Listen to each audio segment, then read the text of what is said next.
नमस्कार।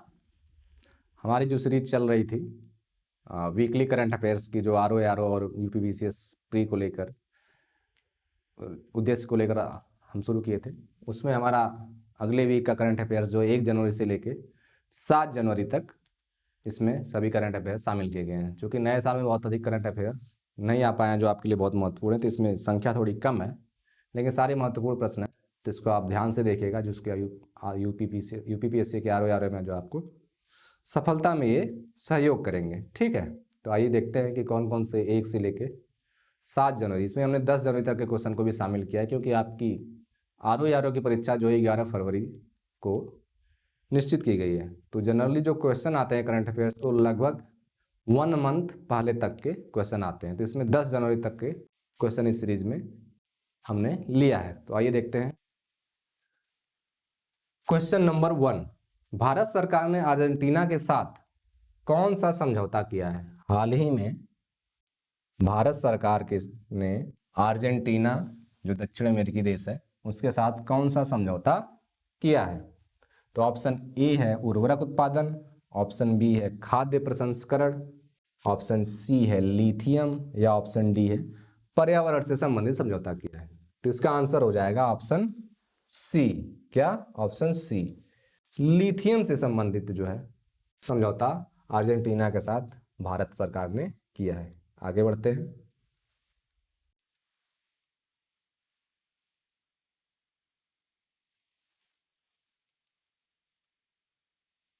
निम्नलिखित धातु युग्मों में किस एक में क्रमशः सबसे हल्की धातु से सबसे भारी धातु है?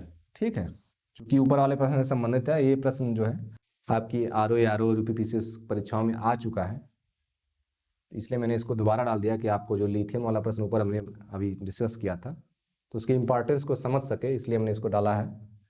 तो ऑप्शन ए है लिथियम और पारा, ऑप्शन बी है लिथियम और ऑस्मियम, ऑप्शन सी है एल्युमिनियम और ऑस्मियम, और ऑप्शन डी है एल्युमिनियम और पारा। तो पूछा है कि इन युग्मों में सबसे हल्की और सबसे भारी धातु कौन है? तो इसका आंसर हो जाएगा लिथियम और ऑस्मियम। ऑप्शन बी इसका राइट आंसर हो जाएगा। सबसे हल्की और सबसे भारी धातु का युग्म जो है लिथियम और ऑस्मियम है। क्वेश्चन नंबर 3 पे चलते हैं। किस राज्य में कैद में प्रशिक्षित, मतलब इनमें किस राज्य में जो है कैद में प्रशिक्षित भेड़िए जो है वन में छोड़े जाएंगे? मतलब कहाँ पे ऐसी योजना बनाएगी जहाँ पे जो है भेड़ियों को कैद में किया गया, फिर उसको प्रशिक्षित किया गया और फिर उनको दोबारा से वन में छोड़ा जाएगा। ठीक है, उससे संबंधित प्रश्न है। तो इससे कौन से राज्य में है? तो ये ऑप्शन ए है गुजरात, ऑप्शन बी है मध्य प्रदेश, ऑप्शन सी है छत्तीसगढ़, और ऑप्शन डी है असम। तो हाल ही में ऑप्शन ए इसका सही हो जाएगा। गुजरात में जो है पहले भेड़ियों को कैद किया गया, फिर उन्हें प्रशिक्षित किया गया और दोबारा वन में छोड़ा गया। ये योजना कहाँ पे चली थी? गुजरात में। ठीक है, तो इसका ऑप्शन ए जो है राइट आंसर। आगे बढ़ते हैं। क्वेश्चन नंबर 4,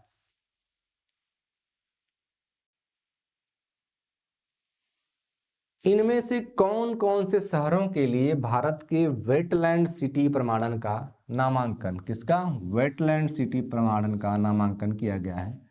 कौन कौन से शहरों के लिए? ठीक है, इसका एक युग्म है। कौन कौन से शहरों के लिए? ऑप्शन ए में दिल्ली, मुंबई या कोलकाता, ऑप्शन बी है इंदौर को, भोपाल को या उदयपुर को, ऑप्शन सी है बेंगलुरु, हैदराबाद और चेन्नई, और ऑप्शन डी है जयपुर, अहमदाबाद और लखनऊ। तो इसका राइट आंसर हो जाएगा ऑप्शन बी। क्या हो जाएगा? Option B. ऑप्शन बी, इसमें जो है शहरों के लिए भारत ने वेटलैंड सिटी प्रमाणन का नामांकन किया है। ठीक है, रामसर जो होता है, जो वेटलैंड का दर्जा देता है, रामसर सम्मेलन जो हुआ था वेटलैंड से संबंधित, उससे संबंधित जो संस्था है उसको भेजा गया है। किसको? इंदौर, भोपाल और उदयपुर को। तो इसका राइट आंसर हो जाएगा बी। आइए आगे बढ़ते हैं। क्वेश्चन नंबर 5 पे चलते हैं।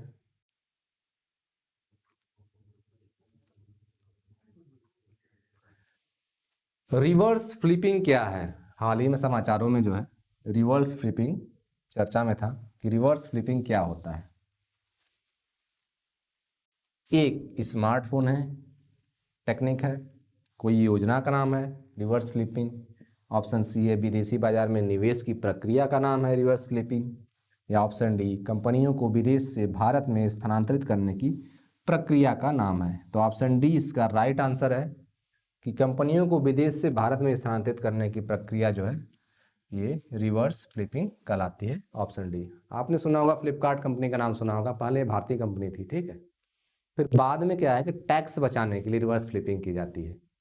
तो इन्होंने टैक्स बचाने के लिए फ्लिपकार्ट का जो मुख्यालय है, जो मेन मुख्यालय है, उसको सिंगापुर स्थानांतरित कर दिया गया, जिससे कि इस पर लगने वाले टैक्स जो है वो कम हो जाए। क्योंकि आप लोग जानते हैं कि सिंगापुर, मॉरिशस ऐसे जो देश है वहाँ पे टैक्स हेवन के रूप में जाना जाता है, वहाँ टैक्स जो है बहुत नाम मात्र का लगता है, नहीं लगता है। तो टैक्स बचाने के लिए इन्होंने अपना मुख्यालय जो है सिंगापुर स्थापित कर दिया। लेकिन इनके सारे कार्य जो है मुख्यालय के अलावा जो सारे कार्य हैं वो इंडिया में ही होते हैं। तो जब उन्होंने इंडिया में ऐसे कार्यों को अपना संचालन जारी रखा तो इसी को रिवर्स फ्लिपिंग कहा जाता है, ठीक है। तो ऑप्शन डी इसका राइट आंसर हो जाएगा। क्वेश्चन नंबर 6, उत्तर प्रदेश में राम मंदिर के निर्माण के बाद पीतल की मूर्तियों के उद्योग में, किसमें? पीतल की मूर्तियों के उद्योग में उत्तर प्रदेश के किस शहर में या किस जिले में वृद्धि देखी गई?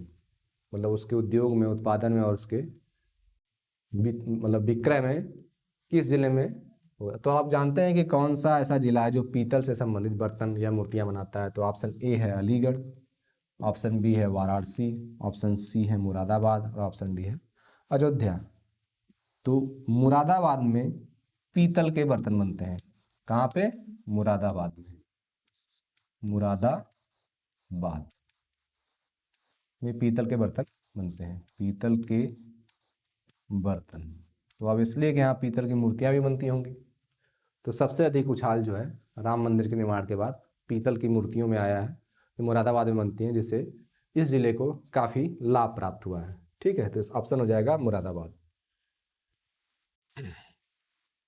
क्वेश्चन नंबर 7,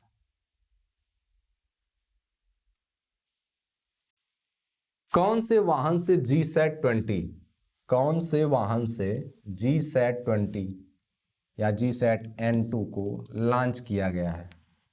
ऑप्शन ए रॉसकॉस्मॉस के, जो रूस की अंतरिक्ष एजेंसी है उसके, या ऑप्शन डी है स्पेस एक्स फाल्कन 9 रॉकेट से, या ऑप्शन सी है नासा से, या ऑप्शन डी है इसरो के GSLV से।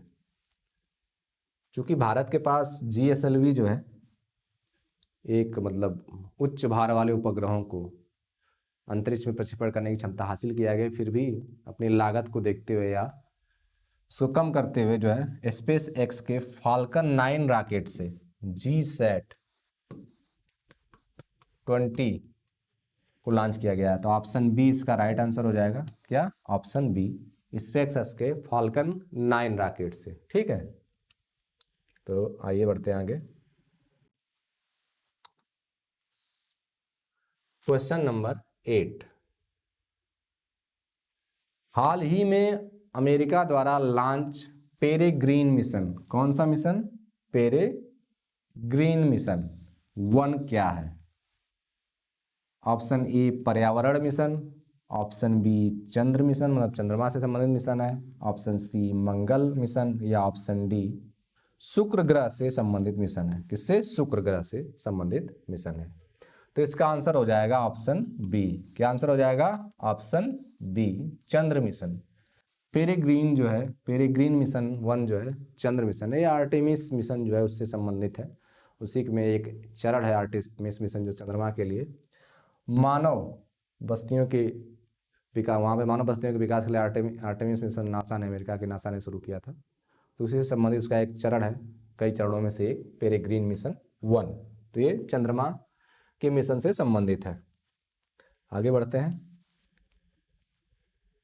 क्वेश्चन नंबर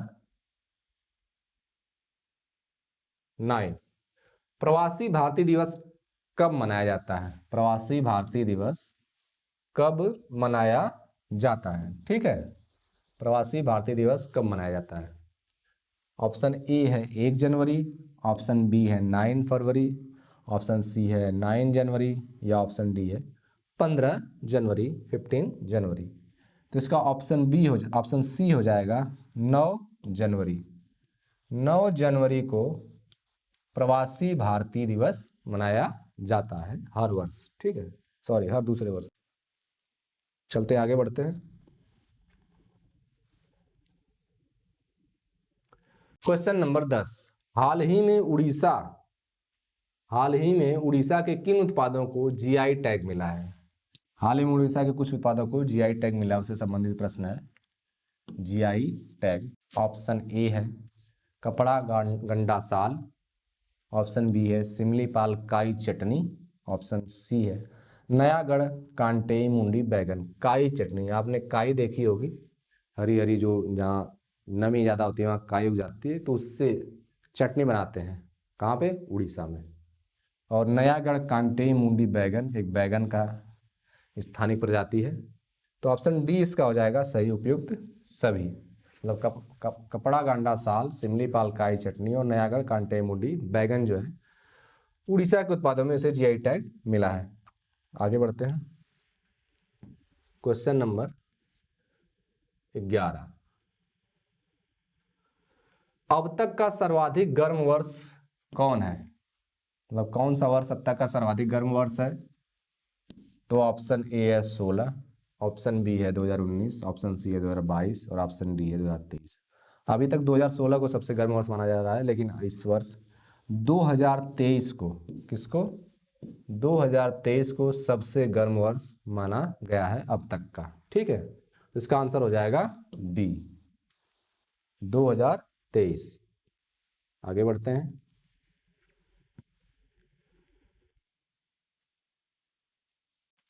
भारत और कौन से देश के बीच मुक्त आवाजाही, मतलब बिना वीजा के आवाजाही हो रही थी, व्यवस्था को समाप्त करने का निर्णय लिया गया? किसके द्वारा? भारत द्वारा। पहले इन दोनों देशों के बीच में मुक्त आवाजाही थी, कोई रोक टोक नहीं थी। जैसे नेपाल के साथ अभी भी है कि मुक्त आवाजाही, किसी वीजा की जरूरत नहीं होती है, वैसे ही इसके देश।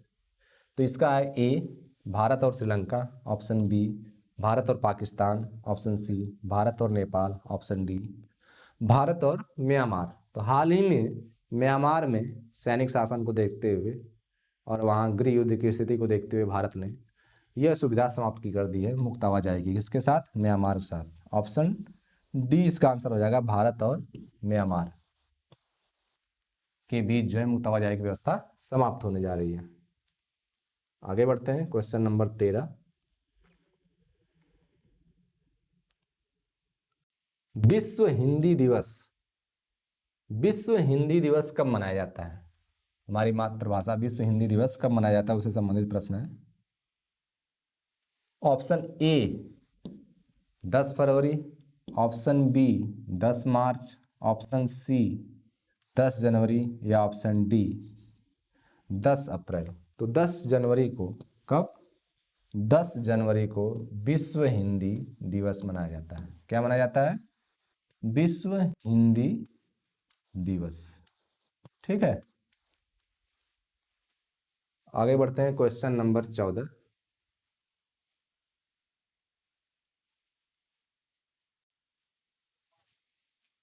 ये लास्ट क्वेश्चन है इस मतलब वीकली करंट अफेयर्स का।